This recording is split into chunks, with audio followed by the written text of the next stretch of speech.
Oke, selamat pagi. Jadi saya sebelum bercerita keinginan kita dan yang sudah diobrolkan sama Pak Albert, saya ingin untuk bercerita bagaimana UNER dulu ya. Masuk ke cyber campus saja dulu. Ya. Tapi sebelum saya masuk ke sana, begini. Sejak 2011 Universitas Airlangga ini mencoba untuk melakukan perombakan banyak hal.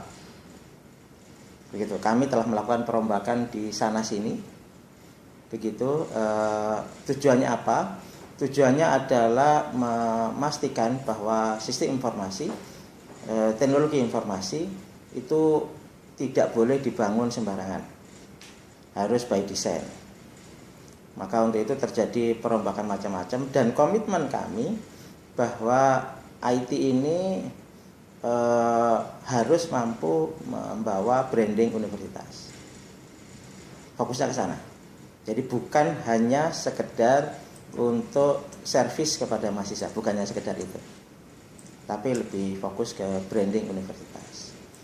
Maka untuk itu saya ngobrol sama pimpinan-pimpinan universitas bahwa konsekuensi ini adalah kami harus membuat sebuah ide-ide di sistem informasi yang kekinian. Gitu. Nah, terjadilah perombakan yang sekian banyak. Salah satu yang mungkin pernah saya omongkan, salah satu yang menjadi hasil dari dinamika kami sejak 2011 itu adalah kami satu-satunya perguruan tinggi yang mendapatkan ISO 27001, ISO tentang keamanan data. Begitu.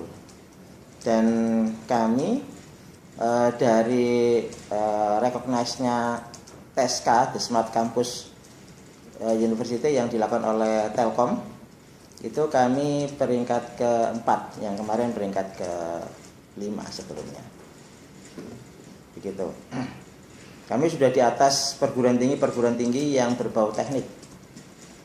Meskipun kami hanya punya satu fakultas sains dan teknologi. Begitu. Kami hanya punya satu prodi sistem informasi. Gitu. Kami melakukan perombakan besar-besaran dan IT UNER dibangun dengan tidak main-main. IT UNER dibangun dengan serius. Ya, itu salah satu bukti. Bukti yang lain adalah bahwa kami punya bandwidth yang sampai saat ini terbesar di seluruh perguruan tinggi Indonesia. UI itu bandwidthnya kalau saya nggak salah sekitar 1 atau 1,1. Kami 1,3 giga. Gitu. Jadi di tempat kami tidak ada isu bandwidth. Di tempat kami tidak ada isu mahasiswa susah internet, tidak ada. Begitu. Bandwidth sudah kami buat sebegitu rupa, meskipun masih ada beberapa kendala di hardware dan sebagainya. Oke, kita berproses. Tahun depan target saya, bandwidth saya 2,1 giga. Internasional. Kenapa? Internasional. Oh iya, internasional. Kita dari bicara nasional. Nasional paling 100 mega. Ya, salah satu yang barusan, jadi kami membuka kampus Banyuwangi yang isinya masih 200 mahasiswa. Di sana pun sudah kami beri bandwidth 100 mega. Artinya kami serius. Ya, ini tidak main-main. Begitu. Terus apa yang kami lakukan? Kami membangun sebuah sistem informasi manajemen yang kami sebut dengan cyber campus. Kenapa kami harus membangun itu? Karena ini adalah bagian dari pondasi dasar kehidupan akademik. Maksudnya, saya harus mendapatkan bagaimana administrasi dari dinamika dari bisnis proses utama universitas. Bisnis proses utama universitas itu kan akademik ya. Jadi saya tidak boleh kehilangan data mahasiswa, saya tidak boleh kehilangan data dosen, saya tidak boleh kehilangan data kurikulum. Akhirnya dibuatlah sebuah sistem cyber campus. Kami tidak punya SIAKAD, sistem informasi akademik. Kami tidak punya SIMPEK, sistem kepegawaian. Kami tidak punya sistem informasi keuangan dan sebagainya, tidak punya. Kami hanya punya satu yang kami sebut dengan Cyber Campus. Cyber Campus itu menangani mahasiswa mulai dari penerimaan mahasiswa sampai terakhir, sampai mereka wisuda, sampai mereka menjadi alumni, itu pun masih dipegang. Dan itu kami punya data yang sangat solid. Kita tidak hilang satu pergerakan mahasiswa pun. Gitu. Dan di dalam sistem Cyber Campus ini tidak ada adminnya. Jadi orang-orang IT hanya bertugas untuk perbaikan sistem jika sistem error dan sebagainya. Semua ini dilakukan secara operasional. Artinya dosen melakukan aktivitasnya sendiri, akademik melakukan aktivitasnya di sistem informasi itu, terus dan seterusnya. Sehingga akhirnya ini adalah kekuatan operasional. Jadi tidak ada ceritanya dosen menyerahkan nilai kepada admin untuk diisikan, tidak ada, mereka harus mengisi sendiri. Akademik mengatur kelas dan sebagainya itu sudah diatur sesuai dengan tupoksinya. Jadi ini adalah sistem kerja akademik universitas. Teknik klerikalnya sudah menjadi satu di operasional. Iya. Ya, jadi artinya dinamika universitas sudah kami pegang penuh. Gitu. Jadi tidak ada ceritanya kami kehilangan informasi. Misalkan salah satu contoh begini, untuk mahasiswa bermasalah pun itu sudah by mesin, bukan orang. Jadi misalkan semester ini siapa yang bermasalah, itu yang ngomong sudah mesin. Gitu. Informasi itu didapatkan dari sistem, begitu ya Pak? Ya, dari kegiatan operasional itu. Jadi kegiatan bagaimana IPK mereka. Langsung masuk aja Pak Albert. Boleh. Saya boleh berdiri ya supaya kelihatan seperti aktor gitu. Silakan sengaja Pak ya. Iya. Saya anggap sekarang berhadapan di mahasiswa yang tua. Ya Pak, masih muda. Masih muda ya. 1970 1970 0125 0125 1993 1993 03 03 1003 100 3. Nah, ini sebenarnya kan NIP ya. Kalau mahasiswa NIM. Jadi ini ada 39 aktor yang masuk sini. Jadi ketika saya masuk dengan user dan password yang berbeda, maka saya bisa mendapatkan GUI yang berbeda. Identitinya disimpan di mana tuh Pak saat ini? Di mana kami menggunakan Oracle Pak. Database ya. Database. Dalam bentuk database ya. Database. Oke Pak. Gitu. Jadi kami serius ini. Ya. Kalau boleh saran Pak, karena ini identity Pak lebih advance, memang ke depan Pak bisa dipertimbangkan menggunakan identity provider instead of disimpan dalam bentuk database Pak. Identity provider itu salah satu tahap yang lebih advance dari menyimpan di database. Konteksnya nanti ketika Bapak mengintegrasi ke depan struktur organisasi itu biasanya. Kami di ISO itu diminta untuk data-data kritis itu wajib ada di tempat kami. Ya, betul Pak. Justru datanya sekarang Pak itu yang terjadi ketika kita menggunakan hybrid. Kalau di Microsoft identity providernya namanya Active Directory Pak. Ya, di teknologi yang lebih sama dengan di sana Bapak bisa embed. Oh iya, kami menggunakan SSO Pak. Jadi kemana-mana, nanti saya ceritakan ya bahwa di sini ini nanti ke Google dan sebagainya kami dari sini. Ya, itu saya cerita. Jadi di sini kita sudah bisa, ini data hidup. Jadi di fakultas tertentu itu berapa persen dan sebagainya. Nah, saya masuk dulu deh. Boleh silakan. Ya. Oh, tidak dari sini ya. Expect.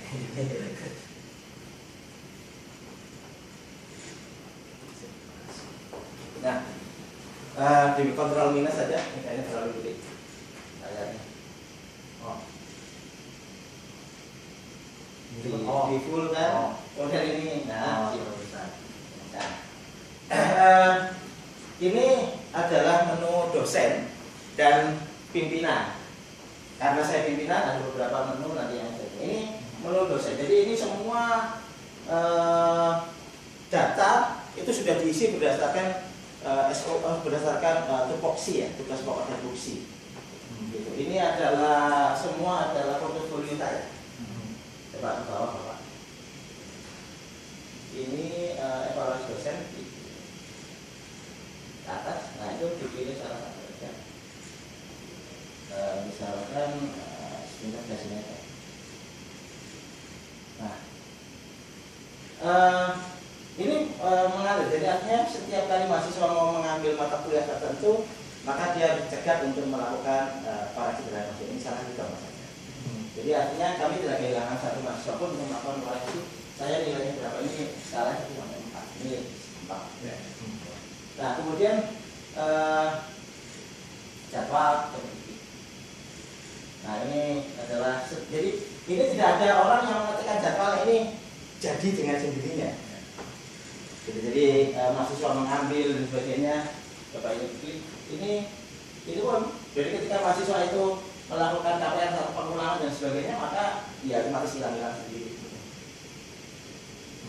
Gitu. Jadi ini nama mahasiswa, ini bloknya. Jadi karena saya tidak kehilangan satu mahasiswa pun, maka saya generate blok. Semua mahasiswa UNER pasti punya blok, tidak mungkin tidak. Gitu.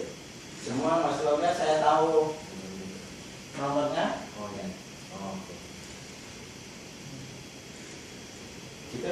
Dan ini adalah nomor handphonenya karena setiap mahasiswa wajib memasukkan nomor handphone dan seterusnya. Sehingga saya bisa dapat akun mereka, akun Facebook, akun WhatsApp, akun macam-macam. Gitu. Salah satu contoh aja ke bimbingan ke depan. Ya, ini diklik wanita akademik, diklik kecil.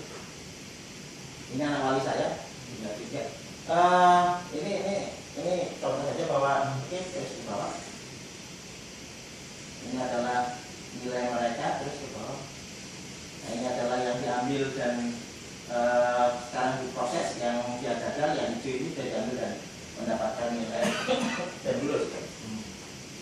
Ini ke bawah. Oh 140 kan standar. Ini semua bos, bukan cuma 1 semester. Ini pembayaran diklik kami sudah harus di-host dengan 7 bank. Ya, dan ini orang tuanya pun tahu ada dia sudah bayar atau tidak.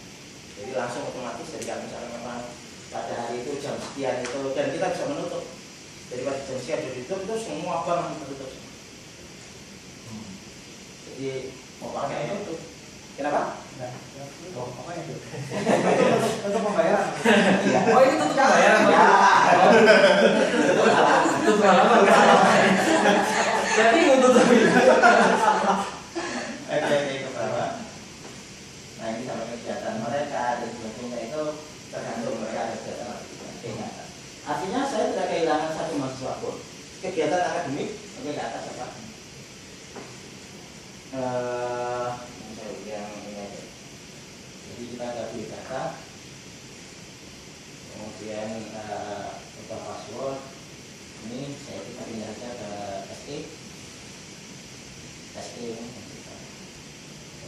SE itu apa? SE itu self evaluation. Jadi ban PT. Jadi kalau misalnya memang keperluan untuk naik saya ada sisi lagi. Oh ya bisa. Ya. Sudah. Bisa hafal Pak. Berapa lama nih Pak bangunnya Pak? Ya. Ini film kalau dipindahkan ke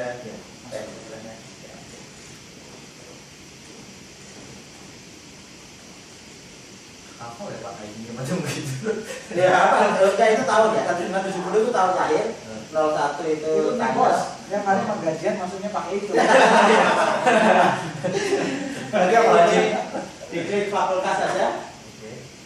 Diklik fakultas, salah satu contoh fakultas saya, sains dan teknologi. Ini sains. Ya. Kemudian akademik. Ya, tulisan ada. Ya. Nah ini adalah data hidup. Jadi tinggal kalau misalkan memang diminta sesuatu sudah tinggal data saja. Ini. Saya ingin memberikan ilustrasi di sini bahwa kami sudah punya sistem informasi manajemen yang begitu komplit. Kalau misalnya ditanya ini dibangun mulai 2011, diimplementasikan 6 bulan, pembuatannya 6 bulan oleh orang-orang UNER sendiri. apa yang kami maksud? Jadi semua dinamika mahasiswa kami disampaikan. Nah, disinilah titik awalnya. Kami berbicara dari sisi administratif kemahasiswaan. Saya belum menyentuh di sisi core-nya, di tengah itu proses belajar mengajar. Gitu. Nah, saya sedang ingin berkolaborasi dengan Microsoft di sisi proses belajar mengajar. Kalau di sisi administratif, saya tidak kehilangan informasi. Jadi sekarang siapa yang mengambil mata kuliah ini clear lah. Nilainya berapa clear lah, tidak ada masalah. Gitu. Terus apa yang saya coba untuk berkolaborasi dengan Microsoft? Saya ingin kelas saya itu adalah kelas cloud. Maksudnya apa? Maksudnya kalau misalkan sebelumnya kayak misalnya di Google ya, itu kan Google Drive itu yang pengampunnya, pemegangnya, akunnya itu adalah personal. Begitu. Nah, sekarang saya mencoba untuk mendesain, dan mohon ini untuk sementara diadakan dari istilah kerjasama antara UNER dengan Microsoft gitu ya, ide ini gitu. Saya berpikir akunnya adalah akun mata kuliah, begitu. Jadi saya bolehkan terjemahnya. Jadi ini adalah mata kuliah dengan beberapa kelebihan dari 365. Maka satu mata kuliah ini saya tahu siapa mahasiswa yang boleh akses di akun ini, di mata kuliah ini, gitu. Terus kemudian bagaimana mereka berkolaborasi antar mahasiswa. Ceritanya begini Bapak. Kami ini sudah kerjasama sebelum di sini ya. Kami sudah kerjasama dengan Google, ya. Jadi kami punya email Google yang seperti blog tadi. Itu email Google. Jadi setiap mahasiswa UNER itu tidak punya email. Tidak punya email resmi, tidak mungkin. Gitu. Kami sudah bekerjasama dengan Google untuk itu. Ketika kami ngobrol dengan Google, saya tolong berkolaborasi dengan G+. Saya ingin satu circle-nya itu adalah mata kuliah. Google menurut saya kesulitan, karena itu tripartit, kata mereka begitu. Saya ingin kontrol circle-nya dia. Circle-nya itu adalah mata kuliah. Wah, itu agak berat. Akhirnya saya langsung ngobrol sama Facebook.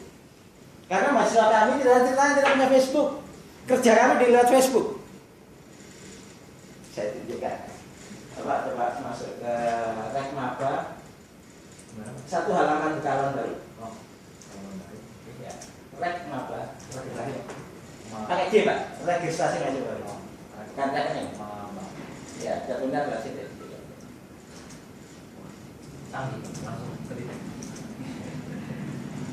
Nah, setiap mahasiswa baru selain ada LPS dia masuk ke grup. Jadi kami tidak akan pernah ada mahasiswa yang tidak masuk ke grup Facebook, tidak pernah ada. Jadi kami punya jadi perangkatan itu saya buatkan grup tapi manual. Ya, jadi setiap tahun itu saya membuat grup sendiri. Kemudian mahasiswa mau dari SNMPTN, SBMPTN, mau lewat jalur apapun itu kita buatkan satu grup. Jadi kita punya grup angkatan, begitu. Jadi itu kalau di grup ya Pak. Nah, Bapak punya akun Facebook? Ya.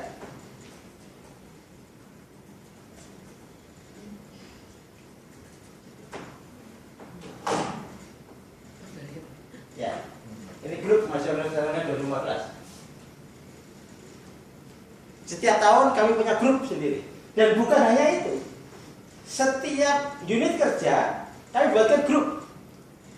Jadi saya itu kalau bekerja, ya saya boleh masuk akun situ ya. Boleh login terus. Ya masuk ke Facebook aja. Ya. Facebook. Berarti saya login aja.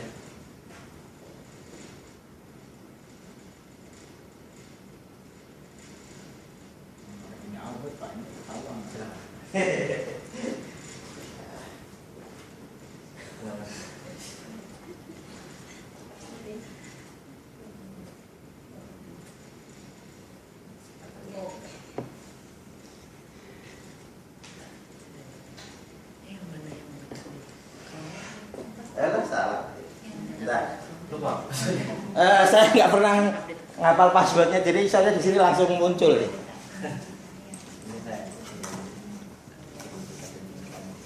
Ada kabel anu nggak? Kabel nggak ada Pak. Kalau nggak ada. Kabel itu, kabel VGA untuk Mac. Pak. Yang HDMI ya? HDMI. HDMI. Oh, HDMI nggak ada. Ada yang dongle yang kecil. Ada yang ini. Ada? Ini nggak Bin?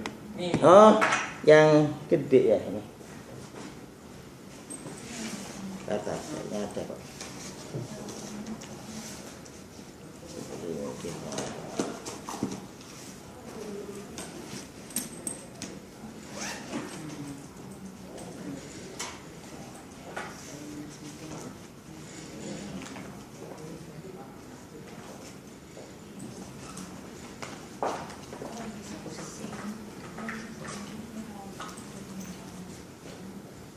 Daripada lama, kita nggak apa. Jadi gini Pak, intinya di Facebook tadi kami bekerja itu dengan menggunakan sosial media. Artinya UNER ini saya tenggelamkan di dalam kekuatan IT-nya. Gitu. Jadi saya menggunakan Facebook. Jadi cara saya bekerja Bu, itu adalah lewat Facebook. Seperti sekarang ini teman-teman itu saya membuat aplikasi. Jadi ketika teman-teman itu bercerita tentang task management, jadi mereka saya hari ini kerjakan apa, saya memerintahkan apa, itu terminalnya adalah Facebook. Gitu. Di Facebook itu kemudian nanti dia mengerjakan apa itu semua ada informasi di sana dan bisa dikomentari bareng-bareng. Satu angkatan betul. Kenapa? Satu angkatan. Ini berbicara mahasiswa dan staf itu semua sama Pak. Jadi misalkan saya di Direktur Sistem Informasi, itu saya punya satu grup Direktur Sistem Informasi. Kemudian Direktur Sumber Daya punya grup Direktur Sumber Daya. Yang lain juga punya begitu. Jadi kalau misalkan kami ingin ngobrol, jadi tinggal bagaimana kami menyambungkan ada grup ini dengan grup ini gitu ya. Nah, terus kemudian tiap mahasiswa, kalau saya sekarang manual karena saya nggak bisa meng-create, saya ngobrol ke Facebook minta supaya izin untuk diberi API-nya untuk bisa membuat grup ini, itu tidak diizinkan. Gitu. Jadi sekarang kalau saya ketika kuliah, oke, pada hari ini, misalnya hari pertama gitu, hari ini tolong dibuatkan grup Facebook. Kita akan kolaborasi di sana. Jadi tugas saya itu sudah lewat blog. Jadi tugas harian sudah tidak pakai kertas. Jadi mereka sudah bisa nulis, mereka sudah jarang ngeprint dan sebagainya. Mereka mengupload di blog. Gitu. Dan salah satu tugasnya memang di YouTube. Jadi mereka harus presentasi dan sebagainya itu di-upload di YouTube. Gitu. Jadi karena saya tidak bisa membuat autogroup di Facebook, meskipun saya punya akun-akun mereka. Gitu. Dan saya sudah melakukan pengambilan data dari 10.000 perguruan tinggi sedunia. Dari satu perguruan tinggi itu saya ambil 500 user peneliti dari masing-masing perguruan tinggi itu yang ada di Facebook, di LinkedIn dan sebagainya. Saya ambil, saya crawl, saya robotik. Gitu, saya punya itu. Tinggal bagaimana saya bentukkan maksud saya untuk tenggelam di dalam sebuah media yang sudah tidak tersekat dalam ruang yang lama. Ya, kembali ke sana, kembali ke kebutuhannya dengan Microsoft. Saya minta untuk API-nya membuat grup, kayaknya Facebook juga enggak punya visi masa ke sana. Saya berpikir siapa ini yang bisa. Nah akhirnya kemudian ketemu dengan Microsoft, ketemu dengan Pak Albert, dan saya berpikir saya butuh ini, saya butuh grup mata kuliah. Bapak paham yang saya maksudkan? Jadi bagaimana mereka, jadi enggak, yang kontrol harusnya kami dari si admin. Kalau sekarang ini manual. Jadi ketika kelas dibuka, ayo kita sekarang buka Facebook, kita ada 3 orang sukarelawan, 1 orang yang bagian tugas membuka Facebook, membuat create Facebook dan sebagainya, dan menginvite temannya. Itu manual. Nah saya berkeinginan kelas saya sudah kelas cloud. Jadi di sana dosen sudah tidak perlu lagi membawa flash disk. Dosen tidak perlu lagi bingung untuk bagaimana meletakkan datanya. Semua ada di cloud mata kuliah. Gitu. Jadi dia bisa, jika memang makin advance, dia bisa mengenkrip per angkatan. Jadi misalkan tugas ada folder angkatan berapa, itu yang bisa membuka itu dosennya. Misalkan ini tingkat level advance gitu. Sehingga dosen itu misalkan bab 1, bab 2, paparan dia itu semua sudah ada di sana. Bagaimana penggunaan Twitter, Pak? Ya, mau Twitter, mau Line, kita juga WhatsApp gitu ya. Tapi sekali lagi saya melakukan auto group itu yang tidak bisa. Intinya di sana. Enggak, saya cuma ingin tanya tadi convert ke berikut levelnya, apakah mereka memang lebih comfortable dengan Facebook atau dengan karena itu kan sebenarnya dua sama-sama sosial media, sama-sama sosial network, tapi memang agak beda. Berbeda ya Pak. Saya terus terang nggak terlalu suka dengan Facebook gitu ya. Saya lebih mungkin Twitter bagi saya lebih kredibel gitu ya. Bagi sebagian orang punya preferensi yang berbeda.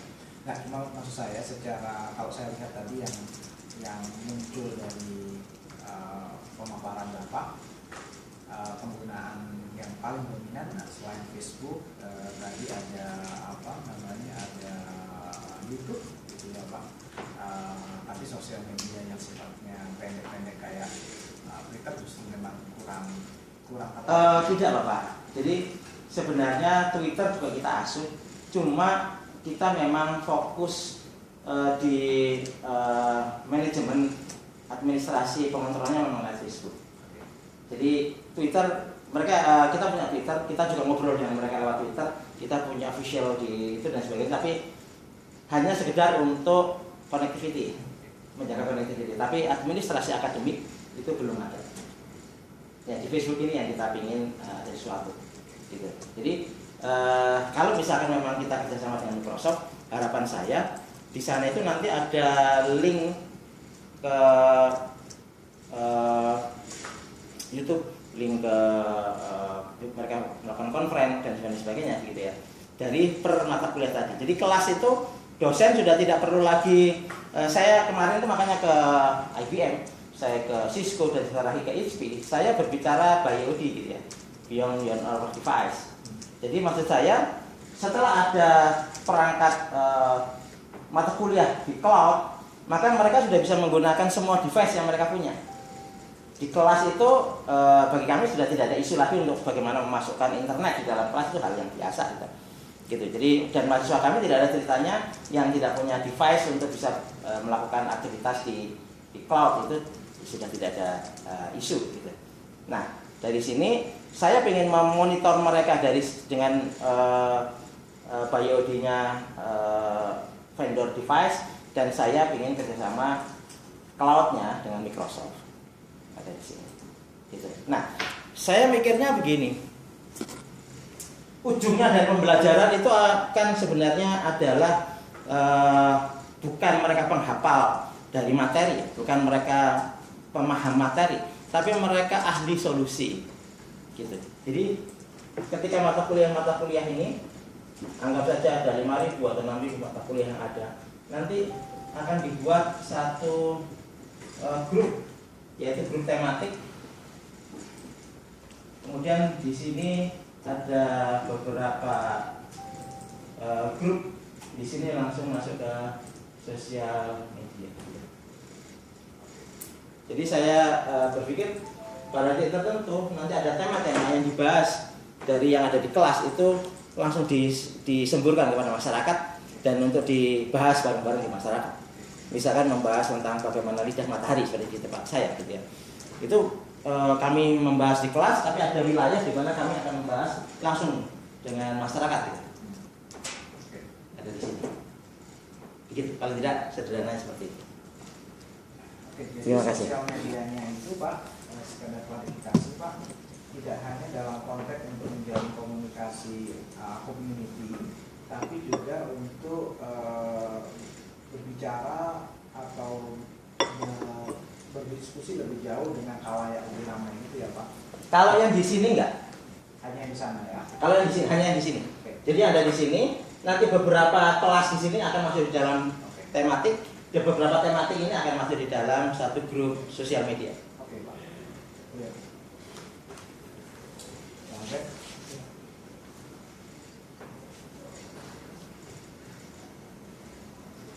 Kalau nggak ada mungkin saya duluan ya Pak. Karena Oh, ya. Mohon maaf Pak, saya jam 11 saya ada Siap. keperluan yang lain. Mungkin saya kasih apa? Kalau boleh saya dapat kesempatan pertama untuk sedikit sumbang saran nih Pak dengan yang Bapak paparkan. Pertama Pak, terima kasih, dan bagi saya ini visi yang jauh ke depan, serius sekali.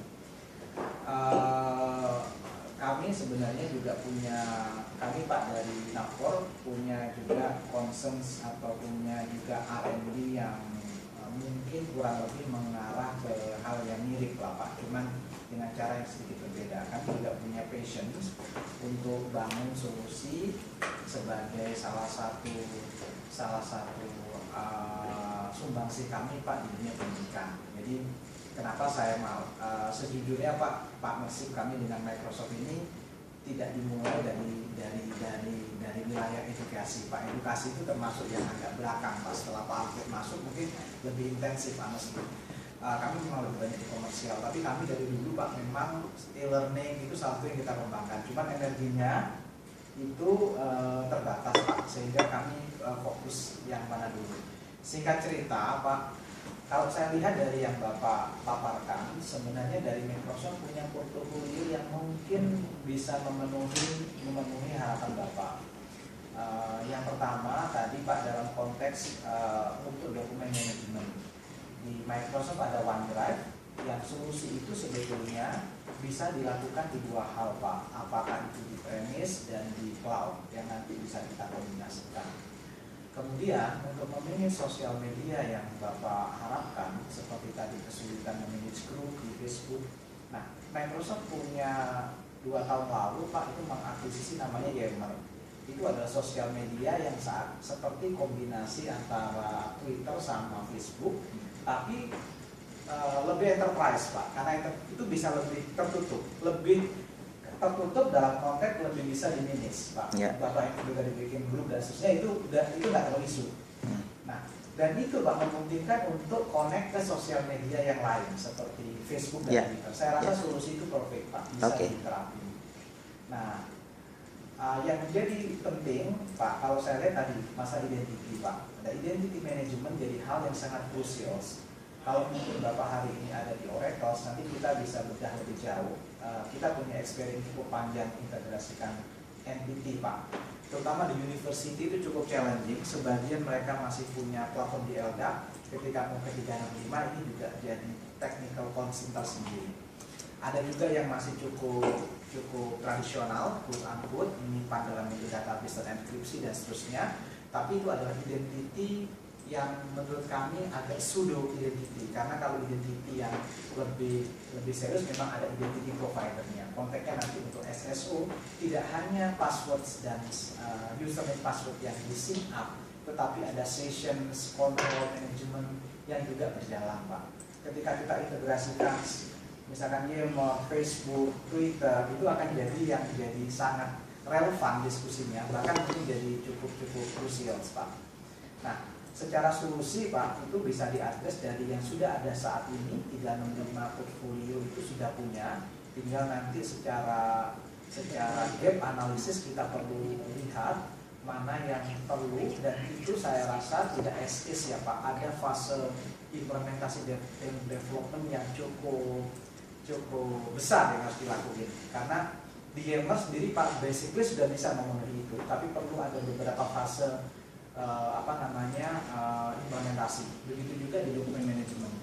Nanti mungkin Pak Oki akan tampilkan sedikit portal yang mungkin memberikan ilustrasi ini di komersial Pak, tentang kaitan dengan dokumen manajemen yang relevan. Misalkan mereka juga punya karyawan, mereka juga punya eksternal kayak kontraktor, kemudian mereka juga bisa bikin grup per divisi sesuai dengan bidang kerja. Mungkin Pak Mesin bisa dilihat dengan mata kuliah dan seterusnya ya Pak. yang itu memungkinkan untuk bisa dibikin grup seperti itu, bisa nanti relate ke sosial medianya dalam bentuk e-commerce untuk mereka saling komen, bahkan menjaring external people. Classroom tentu sudah bukan isu, kita kemarin sudah punya Office 365 yang ada link di sana, tinggal skenario bring your own device, BOD-nya mungkin akan kita lebih dalamin seperti apa model yang akan kita bisa terapin Pak di sana, seperti itu kira-kira Pak. Saya boleh tanggapi Pak? Boleh Pak. Begini Bapak, jadi saya yang Bapak ceritakan insya Allah saya paham ya. Jadi kemarin termasuk juga ketika Pak Albert cerita di UI itu bagi saya sebelumnya saya juga sudah pernah dikasih buku, sebelumnya juga saya mendalami apa itu 365 dan seterusnya. Bagi kami ya ini yang menurut saya rasanya Microsoft yang bisa memenuhi apa yang kami inginkan. Jadi dengan linknya, dengan YAML-nya dan sebagainya, itu rasanya memang Microsoft yang mungkin bisa, yang mungkin puzzle-nya pas dengan yang kami inginkan gitu. Jadi di sini bukan berarti kami sama sekali tidak tahu apa yang dilakukan oleh Microsoft. Kami tahu Bapak, insya Allah. Kami paham. Kami juga sebelum ini kan Pak Albert sudah memberikan dokumen-dokumen kepada saya. Jadi intinya, kenapa saya merasa yakin Microsoft itu bisa? Karena dari yang saya tangkap, dari yang saya pelajari itu memungkinkan, sangat memungkinkan. Begitu. Intinya begitu. Jadi ini bukan fase di mana kami memberikan requirement ini sebagai bagian dari coba-coba begitu. Kami merasa bahwa ini sudah pelabuhan terakhir gitu. Jadi setelah kami ngobrol dengan Facebook, setelah kami ngobrol dengan Google, maka dengan Microsoft ini rasanya memungkinkan gitu. Apalagi ada developmentnya. Tapi yang terpenting itu adalah bahwa kami ini kan punya data akademik administrasi tadi ya, yang sudah sangat kuat. Ini sebenarnya fondasi kami. Jadi ini tidak hanya berbasiskan sesuatu yang tidak jelas datanya. Ini datanya sangat jelas. Gitu. Kalau misalnya kita menggunakan ActiveSync dan sebagainya, is okay lah. Is okay, itu kan otorisasi. Apakah kemudian nanti disinkronisasi dengan beberapa aplikasi, is okay. Gitu. Tapi saya berpikir bahwa kemarin juga ketika di diskusi POD di Cisco maupun di IBM, saya ingin bahwa device ini bukan otentifikasi personal, gitu. Jadi mahasiswa itu seringkali meminjamkan device-nya. Gitu. Jadi ketika dia masuk aplikasi tertentu, dia tetap harus melakukan otorisasi, gitu. Jadi jangan device ini Yoshi miliknya dia, didata MAC address-nya, didata cookies-nya dan sebagainya, sehingga akhirnya ketika pindah jadi agak kerepotan.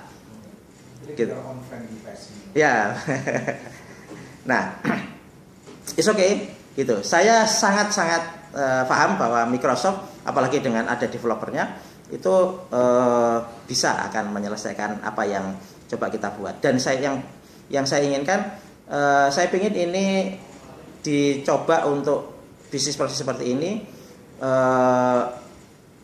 digawangi oleh UNER dan mungkin dengan Navcor dan Microsoft. Segitiga ini yang akan membangun ini, begitu. Dan tidak hanya di sini gitu. Jadi bulan depan itu kami itu punya kegiatan. Kami itu tiap tahun mengelola sebagai CSR-nya Universitas Airlangga blog guru. Ya, kami mengelola pendidikan menengah dan dasar, gitu. Nah, saya sedang berpikir ini nanti akan menjadi kolaborasi guru se-Indonesia, gitu. Karena kami pegang data guru juga, gitu.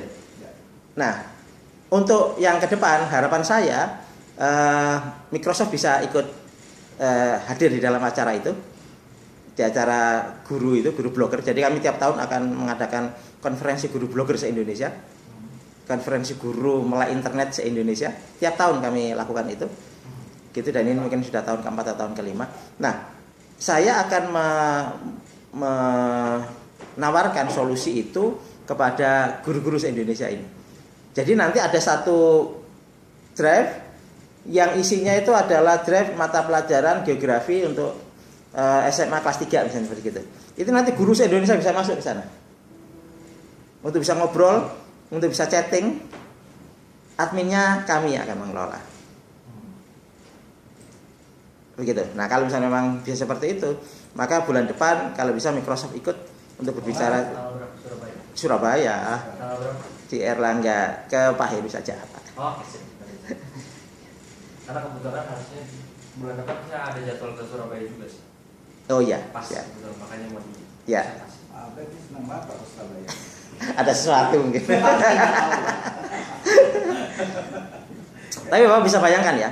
Jadi saya itu sekarang itu Bapak coba masuk ke koin.uner.ac.id Bapak. Koin Pak. Koin, komunitas Indonesia. Koin gini Pak. Ya. .uner.ac.id. Ini adalah kolaborasi sekolah, guru, dosen, dan mahasiswa. Ini kalau kami punya blog, dosen kami beri blog, mahasiswa kami beri blog, siswa juga kami beri blog untuk berkolaborasi. Begitu. Guru juga kami beri blog, sekolah juga kami beri. Ini blog sekolah yang ikut ke kami. Pengumumannya masuk ke sini. Terjadi sebuah kolaborasi antara guru, antara pendidikan menengah dengan Universitas Erlangga. Jadi mereka bisa ngobrol, mereka bisa tanya pada dosen-dosen yang ada di Universitas Erlangga. Tinggal saya buatkan sebuah ruang virtualnya. Gitu. Jadi coba bawah ini artikel ini adalah guru-guru. Nah ini adalah mahasiswa. Gitu. Ini adalah berita sekolah. Ini artikel siswa. Begitu. Ya. Ini adalah CSR-nya Universitas Erlangga. Oke. Ya. Nah ini kalau misalnya kita buatkan ruangan mereka untuk berkolaborasi, ruangan pertemuan per minggunya, terus kemudian ada tugas dan sebagainya, semua dikumpulkan guru se-Indonesia, kita bisa melakukan percepatan bonus demografi ini. Ya. Menarik Pak. Dan kami tidak main-main di sini. Kalau misalnya ada Microsoft masuk ke sini luar biasa. Ya.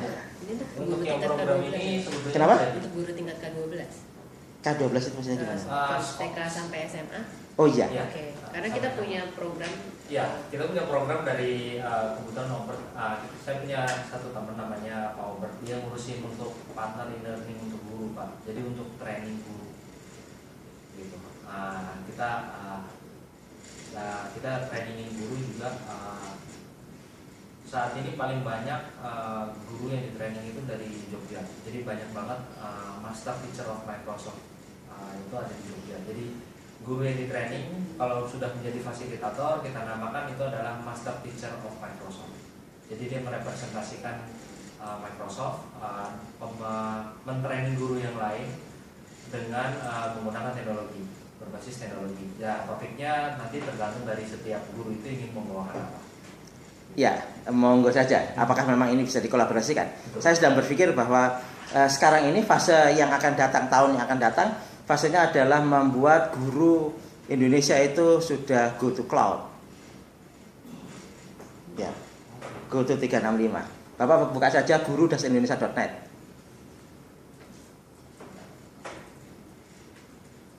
Guru-indonesia.net. Kenapa kami tidak memakai nama Erlangga? Karena kami takut terkesan mereka sedang diperbudak oleh Erlangga, tidak. Ini kebanggaan mereka. Gitu. Jadi mereka punya blog, direktori guru apa?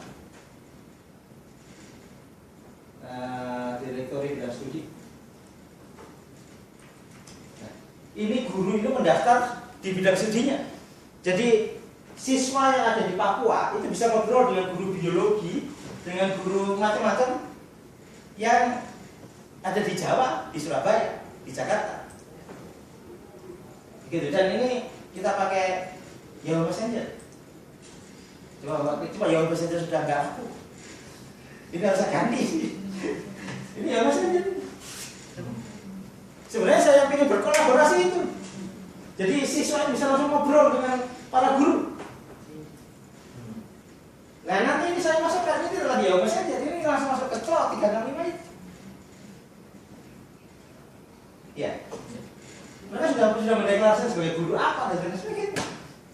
Saya sudah mengelompokkan guru-guru se Indonesia.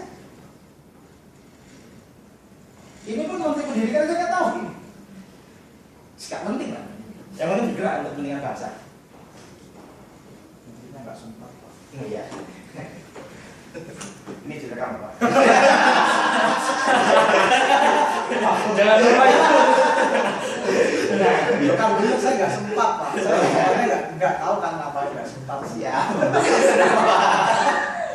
Klarifikasi nanti ketika ada panggilan. Tapi Bapak bisa paham ya. Jadi bagaimana direktori bahasa UNER, direktori dosen UNER, mereka bisa berkolaborasi, mereka bisa ngobrol, gitu. Jadi kami punya siswa Indonesia.net, gitu. Jadi mereka itu siswa itu mendaftarkan di siswa Indonesia.net. Kemudian cara mereka bisa berkolaborasi di sini, dia harus di-approve oleh guru Indonesia.net. Guru Indonesia.net harus di-approve oleh sekolah Indonesia.net, SCH.id.net. Nah dari situ nanti kita akan berkolaborasi antara Microsoft, UNER, dan Navcor untuk membuat sebuah mekanisme sekolah Indonesia Go Cloud. Ayo berani nggak gitu? Enggak anu dengan ini kan gerakan yang nggak usah menunggu instruksi dari pemerintah dan sebagainya Pak. Setuju Pak. Saya mendukung sekali itu Pak. Karena memang enggak tangannya mereka juga belum cukup Pak. Memang harus ada gerakan sosial yang. Oke. Nah, bagaimana ini untuk yang guru ini ya Pak, aku pengen tahu juga bagaimana ini apakah ini bekerja sama dengan IGI atau misalnya Bapak kan juga tahu ada P4TK juga kan yang untuk emang sumber daya untuk training guru juga, dan bagaimana supaya maksudnya saya pengen tahu apakah overlapping dan bagaimana jadi mapping di Microsoft juga lebih clear gitu. Siap. Jadi pertama kali kami berdiri itu kami mengundang ketua IGI. Kebetulan ketua IGI itu sampai